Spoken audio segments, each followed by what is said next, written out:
नमस्कार, ताल ठोक के देख रहे हैं आप। मैं हूं आपके साथ रोहित सरदार। भारत को आजाद हुए 67 साल बीत चुके हैं और करीब इतने ही अरसे से देश में राम मंदिर की लड़ाई लड़ी जा रही है। इन 67 साल में अयोध्या में राम मंदिर का मुद्दा आस्था के साथ साथ राजनीति, इतिहास और देश के सबसे बड़े सामाजिक विवाद का मुद्दा भी बन गया। और 1992 में अयोध्या कांड के बाद तो राम मंदिर विवाद को हिंदू मुस्लिमों की धार्मिक आस्था और प्रतिष्ठा का सवाल बना दिया। तब से आज तक कहा जाता है कि देश में सांप्रदायिक सद्भाव के लिए राम मंदिर का मुद्दा सुलझना बेहद जरूरी है। सवाल यह है कि देश में कैसे हिंदुओं और मुस्लिमों की आस्था राजनीति का सबसे बड़ा विषय बन गई। जब माना जाता है कि देश में बड़े से बड़ा मुद्दा बातचीत से सुलझ सकता है, तो फिर राम मंदिर का मुद्दा क्यों नहीं। एक वक्त बाबरी मस्जिद के पक्षकार रहे हाशिम अंसारी ने भी कहा था कि देश में कोई मुसलमान नहीं चाहता कि रामलला त्रिपाल के नीचे रहे और उनके लिए भव्य राम मंदिर बनना चाहिए। लेकिन विवादित बाबरी ढांचे से हटकर हनुमानगढ़ी के महंत ज्ञानदास ने कहा कि विवादित परिसर में इतनी जगह है कि मंदिर और मस्जिद दोनों बन सकते हैं। फिर आखिर राम मंदिर बनाने में दिक्कत क्या है। देश के 20 करोड़ मुसलमान क्या राम मंदिर पर वही चाहते हैं जो मुस्लिम नेता कहते हुए दिखाई पड़ते हैं? क्या आज तक राम मंदिर का विरोध सिर्फ मुस्लिम वोट बैंक को बचाने के लिए हुआ है? आखिर राम मंदिर पर देश के 20 करोड़ मुसलमानों के मन की बात क्या है? देश के सबसे संवेदनशील मुद्दे पर आज की सबसे बड़ी बहस है। आज ताल ठोक के हम सिर्फ मुसलमानों का पक्ष सुनेंगे कि राम मंदिर पर मुस्लिम क्या चाहते हैं। क्या राम मंदिर पर मुस्लिम नेताओं की सुनी जाए जो टीवी पर दिखाई देते हैं, या फिर इस देश के आम मुसलमानों का भी कोई पक्ष है?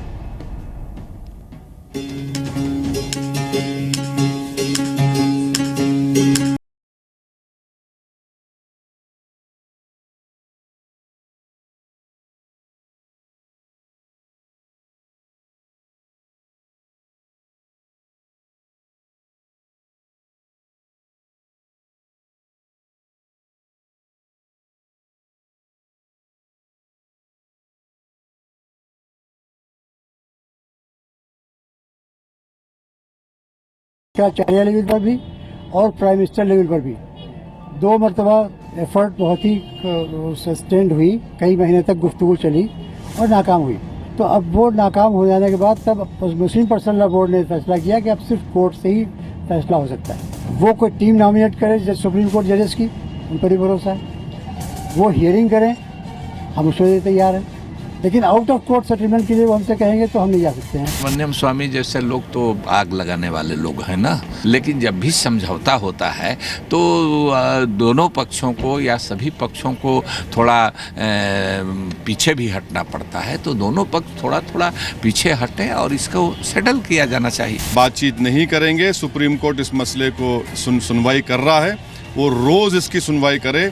और मैं तो ये कहूँगा कि मई के महीने में छुट्टियों में सुप्रीम कोर्ट बैठ के 3 तलाक का सुन रहा है, तो उसके बाद इसको भी सुन लीजिए। हमको पूरी उम्मीद है कि सुप्रीम कोर्ट आस्था की बुनियाद पर फैसला नहीं करेगा, एविडेंस की बुनियाद पर। टाइटल का डिस्प्यूट है कि पार्टनरशिप का नहीं है।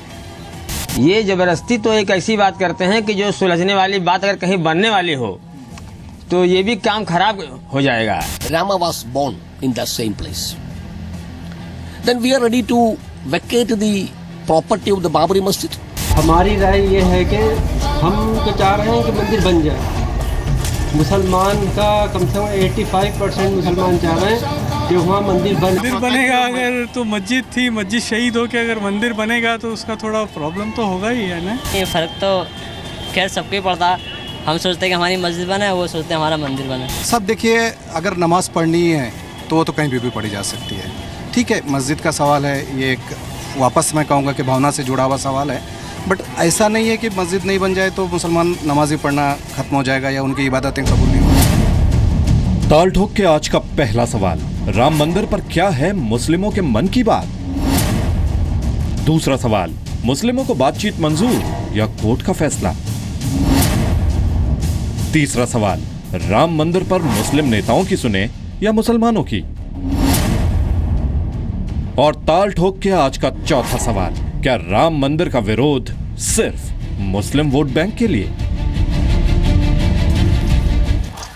तो आपको बता दें कि ताल ठोक के आज हमारे साथ कौन कौन खास मेहमान हैं। मौलाना मोहम्मद सूफिया निजामी हमारे साथ हैं, वो प्रवक्ता हैं दारुल उलूम फिरंगी महली के। इनके संगठन ने 3 तलाक के समर्थन और यूनिफॉर्म सिविल कोड के खिलाफ एक हस्ताक्षर मुहिम भी चलाई है। शाजिया इल्मी हमारे साथ है, टीवी जर्नलिस्ट रह चुकी हैं, होस्ट रह चुकी हैं, अन्ना हजारे के इंडिया अगेंस्ट करप्शन मूवमेंट की प्रवक्ता रह चुकी हैं, फिलहाल बीजेपी की नेता और प्रवक्ता हैं, लेकिन आज एक युवा मुस्लिम चेहरे के तौर पर हमारे साथ हैं, पार्टी की तरफ से नहीं।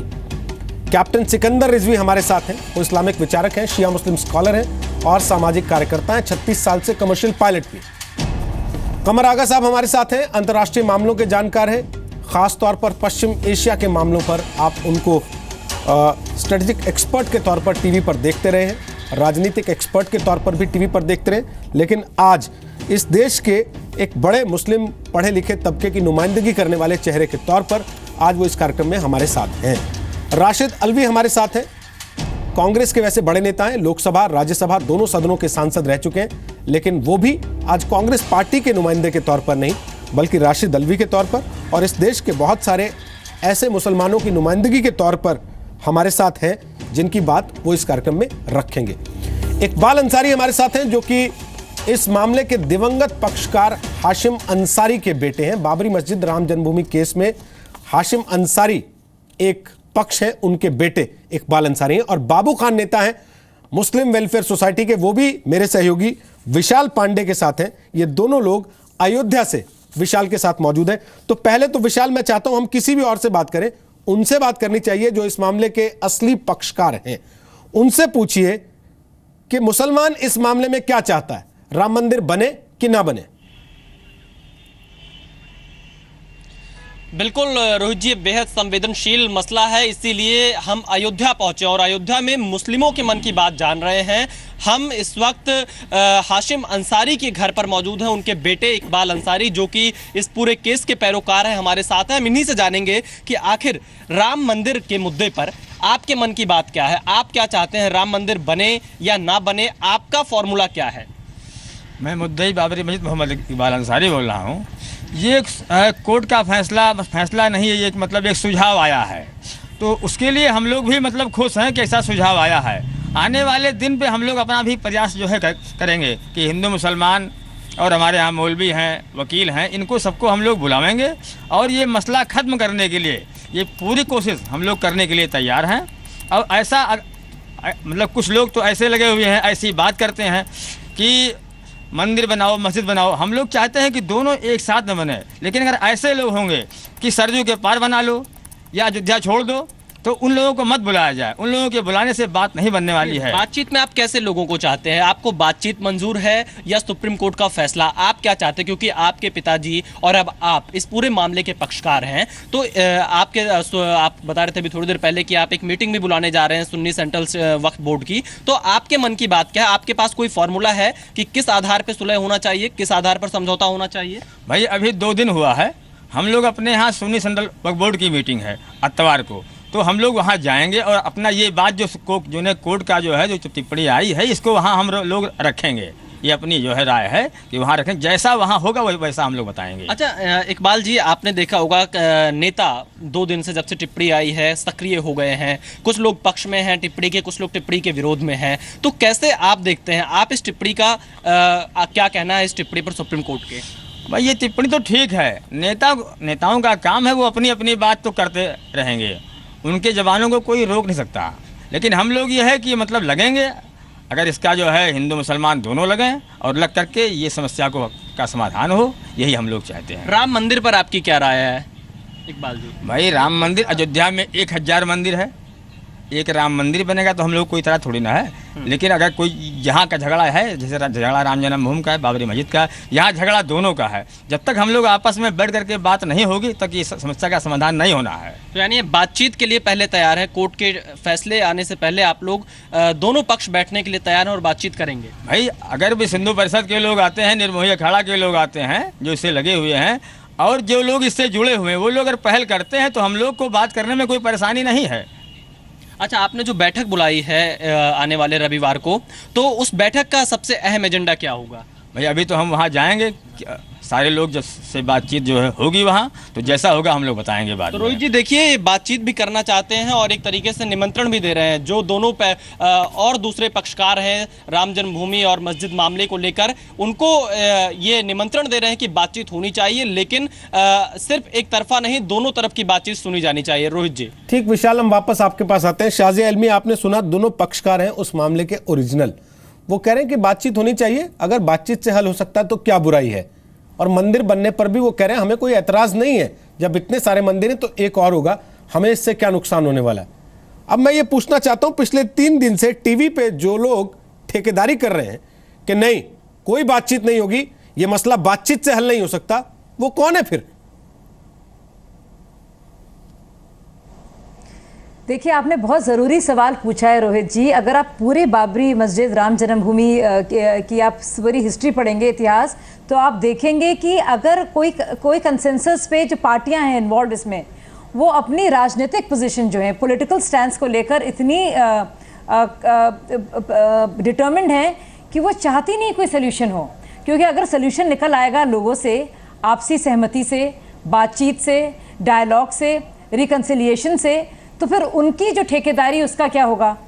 तो अगर आप पूरे 1990 में देखिए, मधु दंडवते जी ने भी ये कोशिश की थी पहले, और उसमें बाबरी मस्जिद एक्शन कमेटी और ऑल इंडिया बाबरी एक शाह इमाम बुखारी जी एक तरफ से था और एक सैयद शहाबुद्दीन की तरफ से था, और दूसरी तरफ वीएचपी तो पार्टी इसमें बनी 1990 के बाद। तो अगर आप पूरी हिस्ट्री भी अगर देखेंगे तो कोई भी इसमें जो चाहता नहीं है कोई सोल्यूशन निकले, जिसने स्टैंड लिया है, जो याचिका करता है। लेकिन जो आम लोग हैं, जो एक्चुअल जेन्युइन स्टेक होल्डर्स हैं, वो सच में चाहते हैं बातचीत हो। और कोई भी मुसलमान नहीं चाहेगा, जो आम मुसलमान है, जो रहता है, वो जानता है कि एक राम मंदिर की क्या आस्था है लोगों के मन में, कि उसके लिए क्या अहमियत है। जैसे कि वो काबा शरीफ की अहमियत को समझता है, वैसे वो जानता है कि राम मंदिर की अहमियत आम हिंदुओं के लिए क्या है। वो नहीं चाहेगा कि सिर्फ मस्जिद की बात हो। लेकिन ऐसी स्ट्रॉन्ग और कंसोलिडेटेड पोजीशंस हो गई हैं कि वो सोल्यूशन चाह नहीं रही हैं। मुझे लगता है सुप्रीम कोर्ट की तरफ से जो पेशकश है बहुत ही शानदार है। आम लोग इसमें जुड़े और मिलकर कोई सोल्यूशन निकालें, जो वक्त की जरूरत है, और हम लोग आगे की तरफ बढ़ें। माजी और अतीत बहुत हो गया, अब मुस्तकबिल और भविष्य देखें, बचाए के पास में ही रहें। आगे निकलना, बढ़ना जरूरी है। ठीक है, राशिद अलवी, आपको लगता है कि बातचीत से सॉल्व हो सकता है मामला? बातचीत का मैं स्वागत करता हूँ। सुप्रीम कोर्ट ने आउट ऑफ वे जाके, मैं चीफ जस्टिस ऑफ इंडिया की तारीफ करूँगा कि उन्होंने एक कदम आगे बढ़ के कहा कि एक साथ बैठ के न सिर्फ ये कि बात करो, बल्कि वो इस पे तैयार हैं कि मैं बीच में बैठने के लिए तैयार हूँ, और बातचीत से कोई नतीजा निकले तो बहुत अच्छी बात है। लेकिन कुछ लोग नहीं चाहते कि बातचीत हो। सुब्रमण्यम स्वामी ने सुप्रीम कोर्ट से निकलते ही जिस तरीके का बयान दिया, कैसे समझौता होगा? लोग घबरा जाएंगे, डर जाएंगे। मेरी राय है, पॉलिटिकल लोगों को एक तरफ खड़ा कर दीजिए, राजनीतिक लोगों को बातचीत में शामिल ही मत कीजिए। दोनों समुदाय के रिलीजियस लीडर्स बैठें, बातचीत करें। वेटिकन सिटी में जब नया पोप चुना जाता है तो उन्हें बाहर से ताला लगा दिया जाता है। जब तक स्मोक नहीं निकलता, समझौता नहीं हो जाता, बिल्कुल नहीं, उन्हें बाहर नहीं आने दिया जाता। ऐसा ही कुछ करना चाहिए। रिलीजियस लीडर्स को बिठाइए और वो फैसला करें। पॉलिटिकल लोग कभी नहीं चाहेंगे, क्योंकि मुझे लगता है राजनीति करनी। रिलीजियस लीडर्स जो हैं, जो रिलीजियस लीडर्स हैं, वो पॉलिटिशियंस ही हैं। और रिलीजियस लीडर सबसे बड़े राजनीतिक लोग हैं, और उनकी सियासत ही ऐसी है। इसलिए रिलीजियस लीडर्स जो अब तक रहे हैं, चाहे वो शाह इमाम बुखारी ने पहले की कोशिश की थी या सैयद शहाबुद्दीन, तो जो दो ग्रुप जो लिए गए थे वो दोनों पॉलिटिशियंस ही थे, सब जानते हैं। तो मुझे लगता नहीं है वही सेम जो ठेकेदार धर्म के बनते हैं उनको इसमें ज्यादा आना चाहिए। मुझे लगता है आम लोग हैं जो और लोग हैं। बिल्कुल आप धार्मिक लीडरशिप को नहीं दे सकते मौका, क्योंकि धार्मिक लीडरशिप सियासी लीडरशिप हो जाएगी। और अब फिर ये पूरी कोशिश है कि सोल्यूशन का नतीजा ना निकले। ये कहना ही ये साफ प्रमाण दे रहे हैं राशिद साहब ये कहकर कि सोल्यूशन हो ही ना। धार्मिक लोग तो नहीं होने देंगे, धार्मिक लोग कितने पॉलिटिकल हैं। शाजिया, पूरी बात पूरी कर ले। बोलिए राशिद साहब, बोलिए। भाई मेरी बात पूरी होने दीजिए, बीच में क्यों बोलती हैं आप? देखिए, मेरा कहना है पॉलिटिकल लीडर्स अगर इसके अंदर शामिल होंगे, मैं नाम नहीं लेना चाहता हूँ किसी राजनीतिक दल का, सारा देश जानता है कि सिर्फ राजनीति के अलावा कोई काम ही नहीं कर रहे हैं। तो इसलिए ये भी पहले तय करें, अगर इसमें डिस्प्यूट है हिंदू कम्युनिटी को कौन रिप्रेजेंट करेगा, मुस्लिम कम्युनिटी को कौन रिप्रेजेंट करेगा, सुप्रीम कोर्ट ये भी फैसला कर सकता है। और समझौता तभी होगा तब जब वो लोग जिनकी याचिका सुप्रीम कोर्ट के अंदर है वो दोनों बैठ के फैसला करेंगे। मैं अगर चाहूं कि मुझे रिप्रेजेंटेटिव बना लीजिए, सुप्रीम कोर्ट कैसे मानेगा मुझे? ठीक है, तो जो लोग उनको रिप्रेजेंट करते हैं उनको बिठाया जाए सर, और गैर जरूरी बयानात जो लोग दे रहे हैं सर उनको अलहदा किया जाए। दिक्कत तो यही आ जाती है ना सर। कैप्टन रिजवी, अब मुझे ये बताइए कि 2 दिन से असदुद्दीन ओवैसी के बयान टीवी पर चल रहे हैं, ये कह रहे हैं पॉलिटिकल लीडर्स को बाहर कर दीजिए। अगर उनको बाहर कर देंगे, वैसे तो वो पक्षकार ही नहीं है इस मामले में, उनका कोई लेना देना नहीं है इससे, लेकिन अगर ऐसे लोग बाहर हो जाएंगे तो फिर उनकी राजनीति कैसे चलेगी? दुकानें बंद हो जाएंगी, और जब दुकानें बंद होंगी तो फिर वापस झगड़े होंगे।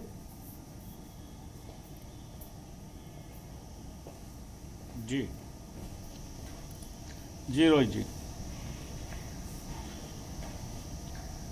देखिए रोहित जी, अगर आप गौर फरमाइएगा, क्योंकि इस मसले को मैं 2003 और 2004 से देख रहा हूँ और मैं काफ़ी उसमें एक्टिव रहा हूँ, और उस वक्त भी ये इस तरह की कोशिशें की गई थी कि दोनों पक्षों को बैठाल करके बातचीत की जाए और किसी तरह एक हल निकाल लिया जाए जो कोर्ट से अलग हट करके हो, दोनों ही फिरकों को समझाया जाए और दोनों फिरकों के लोग बैठ जाएं, जिम्मेदार लोग बैठ जाएं। देखिए, आप पॉलिटिशियन कहते हैं, पॉलिटिशियन को बैठा लिए तो आजकल जो मौलाना बहुत सारे वो पॉलिटिशियन बन गए। वो पॉलिटिशियन बने ही हैं बाबरी मस्जिद और अयोध्या राम जन्मभूमि के नाम से, वैसे उनको पहले कोई जानता नहीं था।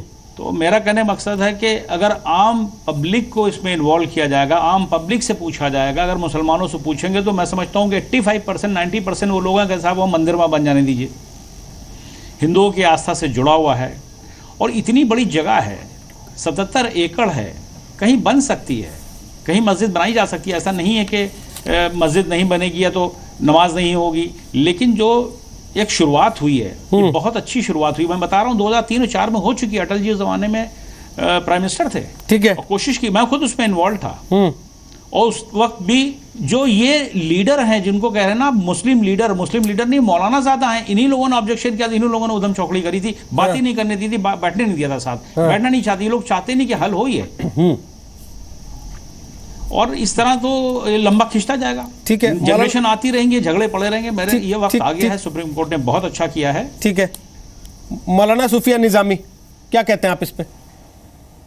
क्या जन्म स्थान तो शिफ्ट नहीं हो सकता किसी का? आप भी मानेंगे इस बात को कि अगर हिंदुओं की आस्था है इस बात में कि उनके भगवान का वो जन्म स्थान है, वो शिफ्ट नहीं हो सकता, लेकिन पूजा का स्थान तो शिफ्ट हो सकता है, जो मस्जिद होती है।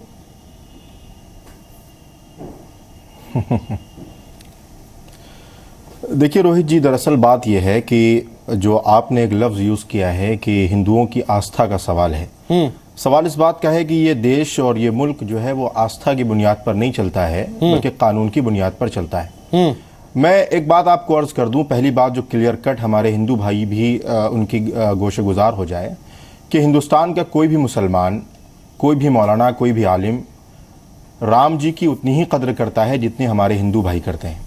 अल्लामा इकबाल ने ख़ुद उन्हें इमाम हिंद कहा है, और हमारा मज़हब ज़ाहिर है कि इस बात को बताता है कि हम किसी भी मज़हब के पेशवा के बारे में कोई गलत लफ्ज़ इस्तेमाल ना करें। और दुनिया का कोई भी मज़हब हो, चाहे वो इस्लाम हो, हिंदुइज़्म हो, सब एक ही तरीके की बात करते हैं।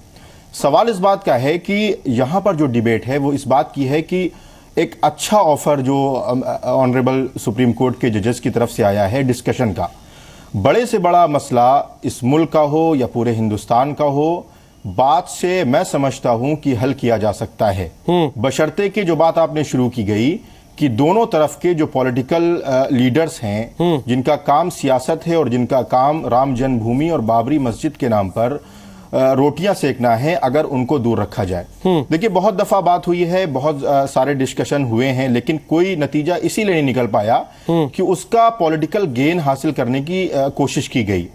और आपने देखा होगा कि अगर आप पॉलिटिकल लीडर्स को हटा दें, अभी एक साहब कह रहे थे कि जो उलमा हैं वो पॉलिटिकल लीडर हैं। मैं बता दूं आपको कि हमारे हिंदू भाइयों में भी ऐसे लीडर हैं जो आज मुख्यमंत्री के पद पर भी यूपी में बैठे हैं और वो एक धर्मगुरु भी हैं। तो सिर्फ एक तरफ से बात करना कि सिर्फ उलमा ही इसके जिम्मेदार हैं, मैं इसे मुनासिब नहीं समझता हूं। ठीक है, बातचीत जब हो सकती है कि जो सुप्रीम कोर्ट ने गाइडलाइंस तय की है कि अगर जरूरत पड़ी तो मैं भी मीडिएटर का काम करूंगा। ठीक है, अब दो पक्ष होते हैं, एक पक्ष कहता है कि वहां पर मस्जिद है और दूसरा पक्ष कहता है कि वहां पर मंदिर है। ठीक है, सवाल इस बात का है कि कानूनी पस मंजर पर जब गुफ्तगू की जाएगी, आस्था को दरकिनार किया जाएगा, तब किसी न किसी नतीजे पर हम पहुंच सकते। अब सर मेरा सवाल यह है कि आप कमर आगर साहब, इन्होंने पहली लाइन से शुरू किया जवाब देना कि ये मामला आप कह रहे हैं आस्था का है लेकिन फैसला कानून के आधार पर होगा, और मौलाना साहब वो आदमी है जो 3 तलाक को आस्था का मामला बता के उसके खिलाफ दस्तखत का अभियान चला रहे हैं, और राम मंदिर में उन्हें आस्था दिखाई दे जाती है, 3 तलाक में वो आस्था को छुपा के रखना चाहते हैं कि भाई आस्था के हिसाब से तय हो जाए और राम मंदिर कानूनी तौर पे तय हो जाए। तो कमर आगा फिर कैसे बातचीत होगी और कैसे सॉल्व हो जाए? रोहित जी मैं बता देखिए, मैं रोहित जी मैं इसका जवाब दे दूं। मौलाना साहब पहले मैं उनका कमेंट ले लूं, फिर आप जवाब दे दीजिएगा प्लीज। कमर आगा साहब बोलिए। जरूर। कमर आगा साहब आप बोलिए पहले। मैं सिर्फ ये सबसे पहले कहना चाहूँगा कि ये बाबरी मस्जिद एक्शन कमेटी जो है, पहली बात तो ये कि ये बहुत रिप्रेजेंटेटिव बॉडी नहीं है मुसलमानों की। इसमें ज़्यादातर लोग जो हैं वो एक ही विचारधारा के हैं और वो जो चाहते हैं वो पहले से बता चुके हैं। दूसरी बात ये कि ये बड़ा अच्छा, बहुत सुनहरा मौका हमको मिला है सुप्रीम कोर्ट से, और वो मध्यस्थता करने के लिए स्वयं जो है चीफ जस्टिस साहब इन्वॉल्व हैं। उन पे हम लोग को पूरा फेथ है, जुडिशरी पे सभी को पूरा फेथ है भारत के ऊपर, और सब उनको सुनने पे राज़ी हैं। मेरा ख्याल ये है कि इसको थोड़ा ब्रॉडन करना पड़ेगा हॉरिज़न को, न केवल एक कमेटी के लोगों से मध्यस्थता हो, बल्कि इसके अंदर उलमास को भी लाना चाहिए, इसके अंदर सिविल सोसाइटी ग्रुप्स जो बाबरी मस्जिद के लिए लड़ाई लड़ रहे थे उनको भी लाना चाहिए, उनके बारे में भी बात करना चाहिए, जिसमें नॉन मुस्लिम्स भी बहुत से लोग हैं।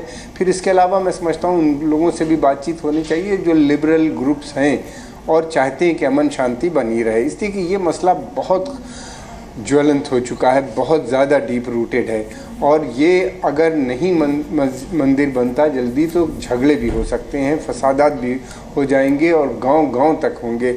इसलिए कि इस इलेक्शन में जिस तरीके से लोगों ने वोट दिया है उससे ये साफ जाहिर हो चुका है। तो मैं समझता हूँ कि मस्जिद ज़रूर बननी चाहिए, और मेरा मानना ये है कि मस्जिद वहाँ पे उस स्थल पे अब नहीं बन सकती, न बनानी चाहिए। मस्जिद शहीद हो चुकी है, जिसका हमें बहुत दुख है और बहुत अफसोस है उसकी शहादत का।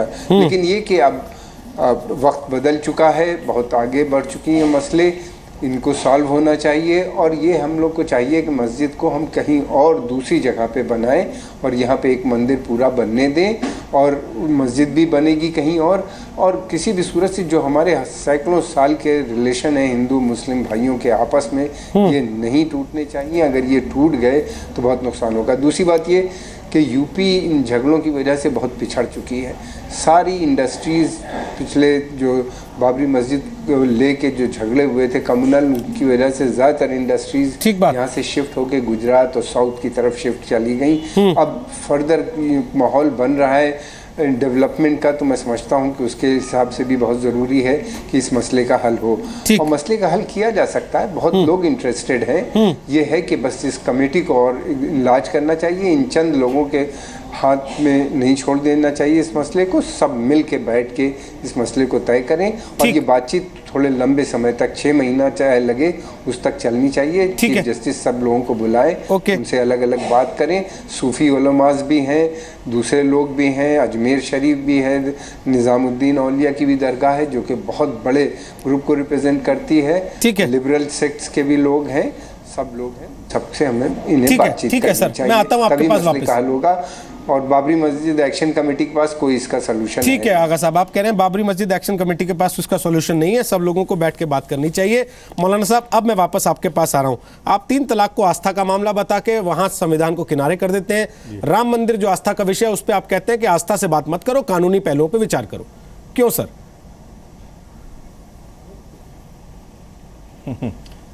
देखिए रोहित जी, पहली बात तो यह है कि हमने कभी ये बात नहीं कही है कि कानूनी पहलू को हम दरकिनार करेंगे। हमने सिर्फ इस बात को कहा है कि ट्रिपल तलाक चूंकि मुसलमानों का इंटरनल मामला है, ये दो मजहबों के दरमियान की लड़ाई नहीं है, दो आस्थाओं के दरमियान की लड़ाई नहीं है, ये इंटरनल मामला है, इसलिए मजहबी तौर पर इसका इलाज हो। सर बाबर में आपकी आस्था है क्या? बाबरी मस्जिद चूंकि दो मजहबों आपकी आस्था बाबर में है क्या? दोनों मजहब आपको लगता है इस देश के मुसलमान बाबर को पूजते हैं? ना देखिए, आपको लगता है? आपके साथ 5 लोग पैनल में, आप किसी से हाँ करवा दीजिए कि वो बाबर को पूजते हैं। अगर आपका मुझे नहीं पता, लेकिन आपके साथ 5 लोग पैनल में हैं सर, पांचों मुस्लिम हैं, आप किसी से कहलवा दीजिए कि वो बाबर में आस्था रखते हैं। बाबर से जोड़ रहे हैं, अगर आप चलिए, नहीं मैं ये नहीं कहला, मैं नहीं कहला रहा हूं किसी से, मैं तो ये कह रहा हूं कि बाबरी मस्जिद का नाम अगर आप कोई दूसरा नाम रख दें तब भी हम उसको मस्जिद मानेंगे। हम बाबर की वजह से उसको मस्जिद नहीं मानते हैं, बल्कि मस्जिद हम उसको अल्लाह के घर की वजह से मानते हैं। तो सर किसने बनाया? बदल दीजिए और कह दीजिए कि बाबरी मस्जिद। अगर वो लोग कह रहे हैं कि जन्मभूमि के ऊपर बना दिया तो किसने बनाया सर? बनाया किसने? नहीं, ये आप कैसे डिसाइड कर सकते हैं? मैं तो आपसे पूछ रहा हूं सर, मैं डिसाइड कहां कर रहा हूं? थी या बाबरी मस्जिद, तो मैं तो आपसे पूछ रहा हूं मौलाना साहब। एविडेंस होंगे, सारी चीजें होंगी। बात तो यह है कि बाबर ने अगर कोई मस्जिद बनाई है तो बाबर के बनाने की वजह से हम उसको मस्जिद नहीं मान रहे हैं, बल्कि मस्जिद अल्लाह का घर है, इसलिए हम उसको मस्जिद मान रहे हैं। मतलब एक आक्रमणकारी अगर आके कर दिए तब भी हम उसको मस्जिद अगर एक आक्रमणकारी आके ऐसा कुछ कर जा रहा है तो आप उसकी विरासत को भी सहेज के रखना चाहते हैं, उसके पक्षधर हैं। अच्छा। ठीक है, राशिद अलवी साहब आप हाथ उठा रहे थे, बोलिए आप क्या कहना चाहते हैं? नहीं रोहित जी, आप थोड़ी और रोशनी डालेंगे आप सर। अगर पार्शियलिटी करेंगे, अगर आप पार्शियलिटी करेंगे और एक तरफ की बात करेंगे सर, तो आप जैसे काबिल एंकर के लिए ये मुनासिब नहीं। सर मेरा बड़ा सीधा सा सवाल है, क्या आपकी बाबर में आस्था है? आपने उसको गोल कर दिया, आप आगे बढ़ गए उससे। अब मैं वापस जा रहा हूं राशिद अलवी साहब के पास। राशिद साहब बोलिए। हमारी मस्जिद में आस्था है साहब, रोहित जी हमारी मस्जिद में आस्था है। ठीक है सर, बाबर से हमें लेना देना नहीं है। ठीक है सर, इस्लाम तो ये भी कहता है ना कि पूजा का स्थान शिफ्ट कर सकते हैं। आपने उस सवाल का जवाब भी नहीं दिया था, मैंने पहले पूछा था। तो प्लीज राशिद साहब बोलिए। देखिए अभी आप दोबारा पूछिएगा तो मैं जवाब। एक बहुत देश के अंदर गलत फहमी है। बाबर यहाँ पे आए, वो कौन थे क्या थे वो अहमियत नहीं रखता है। अगर नरेंद्र मोदी जी भी कोई मस्जिद बनवा देंगे तो मस्जिद मस्जिद रहेगी, वो इसलिए अहमियत नहीं रखती कि बाबर ने बनवाई थी। आप और मैं मिलकर अगर कोई मस्जिद बना दें तो मस्जिद मस्जिद है, मंदिर मंदिर है। और जब आप समझौते की बात करते हैं, समझौता तभी मुमकिन है जब दोनों पक्ष अपने आप को विड्रॉ कर ले। अगर एक भी पक्ष जिद करेगा यहाँ ये होगा तो फिर समझौता कैसे होगा? फिर तो कानून के मुताबिक ही फैसला होगा। दोनों पक्षों को कहना चाहिए कि हम बैठेंगे, अपने अपने क्लेम वापस लेते हैं और बैठ के ठंडे दिमाग से समझौता करेंगे। राशिद साहब, लेकिन अगर आप जिद करेंगे आपने यहाँ पे मस्जिद ही रहनी चाहिए, नहीं मंदिर ही रहना चाहिए, राशिद साहब तो समझौता नहीं होगा। राशिद साहब, आप मानते हैं भगवान राम का जन्म वहां हुआ था? एक हिंदुस्तानी होने के नाते आप भी बचपन से वो कहानी पढ़ते आए होंगे, रामायण देखते सुनते आए होंगे घर में अपने। आप मानते हैं भगवान राम का जन्म वहां हुआ था, या आप अदालत से सबूत चाहते हैं मैं ये तय करने के लिए कि भगवान राम का जन्म वहां हुआ था कि नहीं हुआ था? देखिए मेरी बहुत लंबी तकरीर राज्यसभा में है, अगर मैं आपको बताऊंगा तो बहुत वक्त लग जाएगा। संक्षेप में बता दीजिए कि आप मानते हैं नहीं मानते, हाँ या ना में तो बता ही सकते हैं। सारे देश के लोगों के अंदर है, लेकिन नहीं, मैं इतना कह सकता हूं कि वो ही जगह है, ये तो उंगली रख के अडवाणी जी भी नहीं बता सकते कि यही जन्म स्थान है, और यही मैंने राज्यसभा में कहा था। आपको कैसे मालूम यही जगह है कि जहां पे भगवान सर हाथ रख के तो आप काबा में नहीं बता पाएंगे ना। आपको ये भी पता हाथ रख के तो उंगली रख के तो आप काबा में भी नहीं बता पाएंगे, लेकिन आपकी आस्था वहां ले जाती है ना आपको। एक मिनट सुनिए, मेरी बात सुनिए। चाहे गुरु नानक हो, चाहे प्रॉफिट ईसा हो, चाहे प्रॉफिट मोसेस हो, और चाहे प्रॉफिट मोहम्मद साहब हो, उंगली रख के कोई नहीं बता सकता कि 10 बाई 10 के कमरे में यहाँ पैदा हुए थे। आप देश को बांट रहे हैं। आज अगर ये बहस करेंगे तो समझौता नहीं हो पाएगा। यही तो मैं कह रहा हूं सर, तभी मुमकिन है यही तो मैं जब आप कहें कि हम अपने क्लेम को विड्रॉ करते हैं और यहाँ बैठ के बात कर लीजिए, समझौता कर लीजिए। सर यही तो मैं कह रहा हूँ। शाजिया इल्मी जबरदस्ती कहें कि शाजिया इल्मी, अगर तो आप इस देश के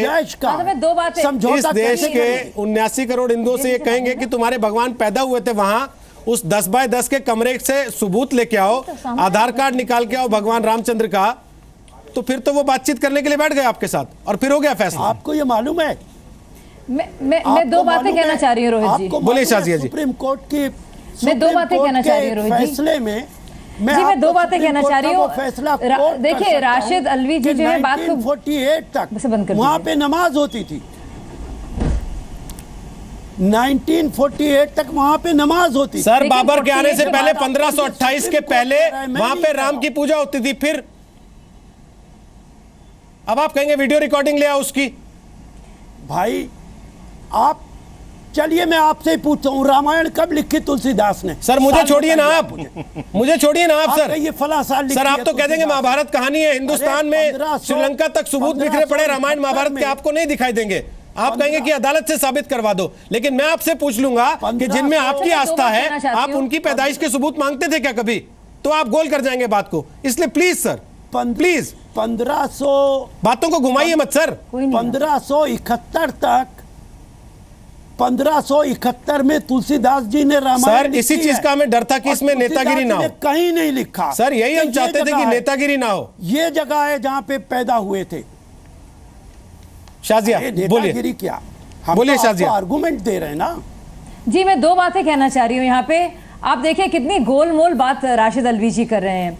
इबादत घर जो है इबादत घर है, सब जानते हैं, लेकिन इबादत घरों में भी फ़र्क है। जो काबा शरीफ की, जो मक्का और मदीने की मस्जिदों की और काबा शरीफ की जो अहमियत है, जाहिर सी बात है किसी और मस्जिद की उतनी अहमियत नहीं है। दुबई में अगर आप जाएंगे और एक मस्जिद रास्ते में आती है तो बड़े आराम से वहाँ के शेख ऑर्डर करते हैं और वो मस्जिद को हटा दिया जाता है, सड़क बंद बना दी जाती है। लेकिन ऐसा कुछ हम काबा शरीफ के साथ नहीं कर सकते। जाहिर सी बात है जिस तरह से काबा शरीफ है मुसलमानों के लिए, वैसे ही राम मंदिर है हिंदुओं के लिए। जाहिर सी बात है बिल्कुल एक पैरेलल है। मैं खत्म करने दीजिए, दूसरी बात नहीं बोलने दीजिए, मुझे बोलने दीजिए भाई साहब, 2 मिनट दीजिए। देखिए मुझे बात करने दीजिए भाई साहब, आप क्यों बोल रहे हैं? अगर वहां पर हटाया जाता है तो वहां दूसरी बात नहीं बोलने दीजिए, बातें बताइएगा ना। आप भी गलत बात ना कीजिए, आप भी गलत बात ना कीजिए, क्योंकि हम देखिए पकड़े जा रहे हैं। आपको बुरा लग रहा है, आप मुझे बात खत्म करनी नहीं, आप तिलमिला रहे हैं, आप तिलमिला रहे हैं। आप जानते हैं मेरा आर्गुमेंट जो है आपको पसंद नहीं आ रहा है। बोलने दीजिए ना भाई साहब, आप बोलने क्यों नहीं दे रहे हैं? आप बात खत्म करने दीजिए, आप बात खत्म करने दीजिए, आप बात खत्म करने दीजिए भाई साहब। सर एक आप बात खत्म करने दीजिए भाई साहब, आप बात खत्म करने दीजिए ना भाई साहब, आप बात खत्म करने दीजिए ना भाई साहब, आप बात खत्म करने दीजिए ना भाई साहब, आप बात खत्म करने दीजिए ना भाई साहब। शाजिया पूरा कीजिए, समझ आ रहा है, प्लीज पूरा कीजिए जी। जब तक ये बोलते रहेंगे तब तक मैं ये कहती नहीं, आप नहीं बोल रहे हैं, आप बोलिए। तो ये है क्लियर पैरेलल। जहां तक इबादत, तो इबादत घर की उन्होंने बात की या पूजा की कोई भी जगह की बात की, तो वो सब होती हैं सब के सब, लेकिन फर्क होता है। और दूसरी बात मैं कहना चाह रही हूँ, भाई साहब ने ये भी कहा कि ये इंटरनल मामला है ट्रिपल तलाक का, तो ये इंटरनल मामला नहीं है। ये मुसलमानों के अंदर भी एक कट्टरपंथी सोच और सोच कुरान शरीफ से जिसका कुछ लेना देना नहीं है, लेकिन पावर से लेना देना है, उसके बीच की लड़ाई है अगेंस्ट उन लोगों के जो वाकई में कुरानिक तरीके से और संवैधानिक तरीके से महिलाओं के अधिकारों को देना चाह रहे हैं। तो इंटरनल मामला नहीं है, यहाँ पे भी 2 गुट हैं। ठीक है, तो ट्रिपल तलाक बिद्दत कुरान शरीफ का हिस्सा नहीं है। ठीक है, 34 इस्लामिक देशों ने इसको बैन कर रखा है, ये वहाँ के शरीयत का भी हिस्सा नहीं है। ठीक, आज हम राम मंदिर पे हैं। कुछ उलेमा का है, कुछ राजनीतिक उलेमा का है, कुछ राजनीतिक उलेमा का है। ये बोलिए मंदिर है। कैप्टन रिजवी, जल्दी से मैं आपका एक कमेंट चाहता हूं। आपने मौलाना साहब की बात भी सुनी, आपने राशिद साहब की बात भी सुनी। क्या आपको लगता है कि हम इस मामले को नेतागिरी से बचाते हुए, चाहे वो धार्मिक नेतागिरी हो चाहे वो राजनीतिक नेतागिरी हो, खुले तौर पे बातचीत के मंच पे लाके हल की दिशा में बढ़ा सकते हैं, या यही होगा?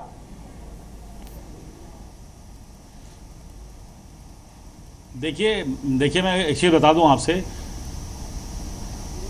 देखिए रोहित जी, मैं एक चीज़ कहना चाहूँगा, कुछ लोग ऐसे हैं समाज के अंदर जो चाहते नहीं कि इसका हल निकले, और कुछ लोगों ने तो इसकी बात को मतलब जहाँ जजमेंट आया या कहिए और उनके इंस्ट्रक्शंस आए, जजमेंट नहीं कह सकता, मैं माफ़ी चाहूँगा कि सुप्रीम कोर्ट ने कहा कि साहब ये बाहर बैठ करके बातचीत में हल हो सकता है। जब ये आया लोग तिलमिलाने लगे क्योंकि ये चाहते नहीं कि इसका हल निकले। बहुत लोगों की दुकानें चल रही हैं बाबरी मस्जिद एक्शन कमेटी के नाम से, मैं नाम नहीं लेना चाहता हूं, यहाँ पर है, उन्होंने उसको दुकान बना रखा है। और जबकि बाबरी मस्जिद जो एक्शन कमेटी है वो कोई ठेकेदार नहीं सारी मुसलमानों की। अगर हिंदुओं की आस्था है, राम जन्मभूमि है, तो हमको उनके साथ मिल करके काम करना चाहिए, मुसलमानों को वहाँ से हट जाना चाहिए। सीधी सी बात है, मस्जिद हम कहीं और बना सकते हैं, हम जाके वहाँ नमाज भी पढ़ सकते हैं। आप किसी की आस्था के पीछे थोड़ा पढ़ सकते हैं कि ज़बरदस्ती कि आप 85% की यहाँ पर आबादी के लोग हिंदू हैं यहाँ पर, उनकी आस्था से हम लड़ लें बैठ करके। हम चाहते नहीं कि वहाँ उनका मंदिर बने।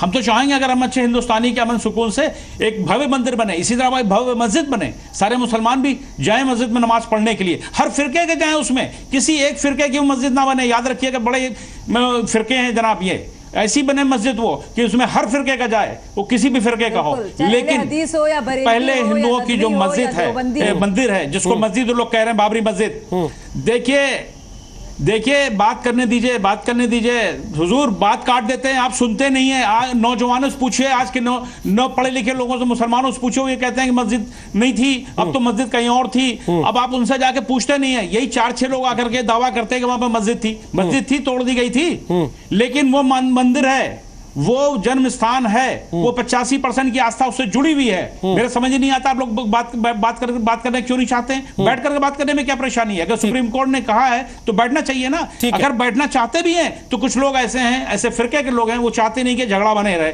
इसी से तनाव बना रहे, वो चाहते नहीं हल हो उसका, ये चाहते नहीं हल हो। ये बहुत कोशिशें हो चुकी हैं, लेकिन अब की होना चाहिए, जरूर होना चाहिए। ठीक है, कमर आगा साहब जाने वाले हैं। मैं कमर आगा साहब जल्दी से एक कमेंट आपसे लेना चाहता हूं, उनकी फ्लाइट है उसके बाद। कमर आगा साहब, क्या आपको अभी भी लगती है संभावना है ये सब बातें सुनने के बाद कि बातचीत संभव है, बातचीत से हल हो जाएगा? और कुछ नहीं, मुझे काफी उम्मीद नजर आती है, इसलिए कि दोनों पार्टी चाहती है, लोग, आम जनता चाहती है, उनका भी प्रेशर है काफी दोनों लोगों के ऊपर। हाँ, लेकिन अगर एक ही ग्रुप से बातचीत होगी तो इस मसले का हल नहीं निकलेगा, इसलिए कि वो लोग पहले ही कह चुके हैं, और मैंने पहले भी ये कहा था कि वो सारा ग्रुप जो है वो एक ही विचारधारा का है और वो नहीं चाहता कि इस मसले का हल हो। लेकिन मुसलमानों में आम जनता जो है, और उसके अलावा बहुत से उलमा ऐसे हैं जो चाहते हैं कि इस मसले का हल हो। आप क्या कहते हैं, उलमा काउंसिल है, मैंने बताया अजमेर वाले भी हैं बहुत, जिनकी बहुत फॉलोइंग है, या निज़ामुद्दीन औलिया की दरगाह से जुड़े हुए लोग हैं, सूफ़ी संत हैं बहुत से यहाँ पे जुड़े हुए। इसी तरह हिंदू कम्युनिटी में भी बहुत से ऐसे ग्रुप हैं जो चाहते हैं कि मसलों का हल हो, और ये बहुत मुश्किल काम नहीं है। अगर चीफ जस्टिस खुद, अगर वो स्वयं इस मध्यस्थता में पढ़ें और वो इस लोगों से अलग अलग ग्रुप से बात कराएं, और काफ़ी स्टेक होल्डर हैं, ये अकेले नहीं हैं, सेकुलर ग्रुप्स भी हैं उसके अंदर, डेमोक्रेटिक फोर्सेस भी हैं जिसके अंदर, जिन्होंने एक लंबी लड़ाई लड़ी है इस बाबरी मस्जिद के लिए, उसमें हिंदू बहुत से हैं, ठीक है, और उनको भी बुलाना चाहिए। लेकिन अब सब चाहते हैं कि मसले का हल हो, कि मसला ख़त्म हो, एक अच्छी सी वहाँ पे मंदिर बने, और कहीं थोड़े दूर पे किसी जगह पे, वहाँ पे मस्जिद अब नहीं बन सकती, मस्जिद अब शहीद हो चुकी है, इसका मुझे बहुत गम है, अफसोस है। अब मस्जिद वहाँ पे बनाने का कोई तुक नहीं बनता, वहाँ पे एक मंदिर बने, और मस्जिद किसी दूसरी जगह पे अगर उसको बना दिया जाएगा तो मैं चाहता हूँ मसले का भी आराम से हल हो जाएगा। वहाँ के लोकल लोग भी यही चाहते हैं और बाहर वाले भी यही चाहते हैं। आम मुसलमानों से मैंने जो बात की है पिछले कुछ दिनों में, वो इसी तरह की नजर आती है।